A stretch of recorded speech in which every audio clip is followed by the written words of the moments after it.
Bismillahirrahmanirrahim. Pada suatu hari Rasulullah SAW ditemui oleh malaikat Jibril. Rasul pun bertanya, "Ada apa wahai Jibril?"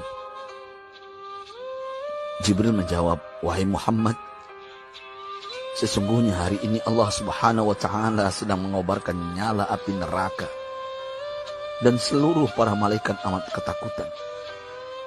Mereka tidak tahu harus bagaimana. Untung aku ingat," kata Jibril, "bahwa engkau Muhammad adalah sumber cinta dan sayang Allah Subhanahu wa Ta'ala kepada alam semesta. Dengan alasan itu aku kesini, bertabaruk mengambil berkah dengan cinta Allah kepada dirimu, ya Rasulullah, ya Muhammad."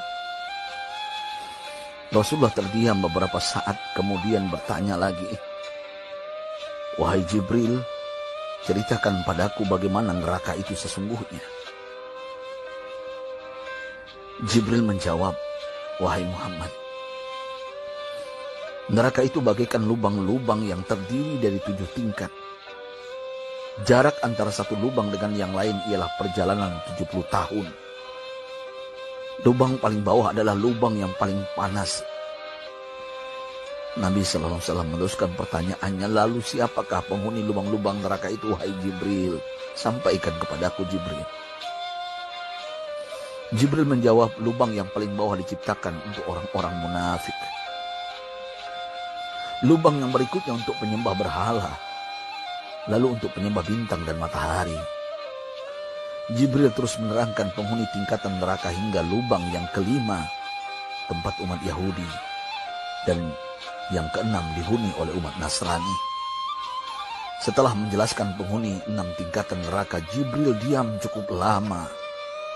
Rasulullah SAW penasaran dan bertanya kepada Jibril, "Wahai Jibril, siapakah penghuni neraka yang ke-7?"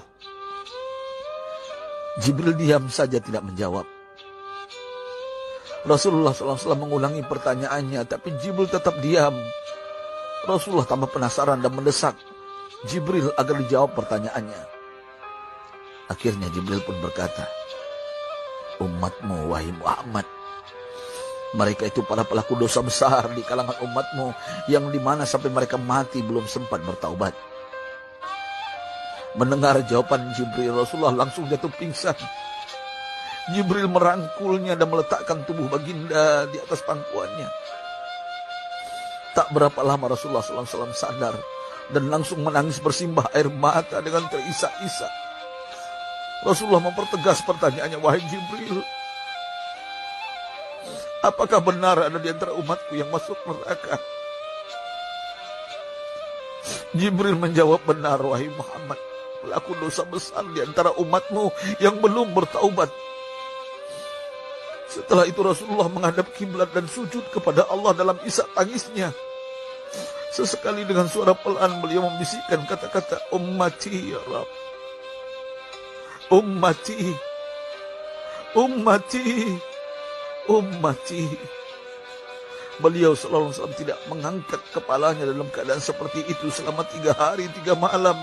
Kecuali setiap Bilal bin Rabah mengumandangkan azan, barulah beliau bangkit untuk menjadi imam. Dan setelah itu kembali sujud lagi. Pada hari ketiga Abu Bakar menyadari hal ini, beliau mengetuk pintu Rasulullah dan mengucapkan salam 3 kali, namun tidak terdengar jawaban. Abu Bakar sedih dan berseru di hadapan pintu Nabi besar Muhammad SAW, "Apakah ada jalan untuk masuk ke rumahmu ya Rasulullah?" Tetap tidak ada jawaban. Di jalan Abu Bakar bertemu sahabat Umar. "Mengapa engkau menangis, wahai Abu Bakar?" kata Umar. Abu Bakar menceritakan keadaan Rasulullah SAW. Maka Umar pun melangkah menuju rumah Rasulullah dan terjadilah hal yang sama. Umar pun pulang dan menangis. Di jalan Umar bertemu sahabat Salman Al-Farisi. Dengan terisak Umar bercerita kepada Salman hingga membuat dia amat sedih, namun tidak berani mengulangi hal yang sama. Salman melangkah menuju rumah Fatimah radhiyallahu anha dan menceritakan hal itu. Setengah berlari Fatimah menuju rumah ayah tercinta dan mengetuk pintu sambil mengucapkan salam. Mendengar suara lembut putri tercinta, sejuklah dada Rasulullah. Beliau bangkit dari sujud dan membuka pintu. Alangkah terkejutnya Fatimah melihat Rasulullah, ayah tercinta, amat kurus dan pucat. Fatimah memeluknya lalu menangis. Wahai ayah, apa yang terjadi? Mengapa engkau amat sedih seperti ini?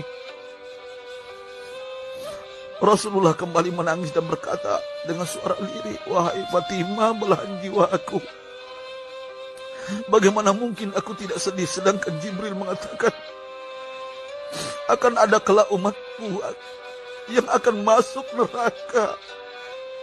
Subhanallah, betapa besar cinta Rasulullah kepada kita umatnya. Sahabatku, Rasulullah mencintai kita. Antaman ma'aman ahbabta, engkau akan berkumpul dengan orang yang kau cintai. Mari kita mencintai baginda Nabi besar Muhammad SAW yang mencintai kita umat yang tidak rela kita masuk neraka. Mari kita mencintai beliau dengan berselawat. Sahabatku, sampaikan, Rasul mengajarkan kepada kita, man dalla ala khairin falau mislu ajri fa'ili. Siapa yang menunjukkan kepada kebaikan, maka dia akan mendapatkan pahala seperti orang yang mengerjakannya. Mudah-mudahan ini menjadi pahala jariah bagi kita.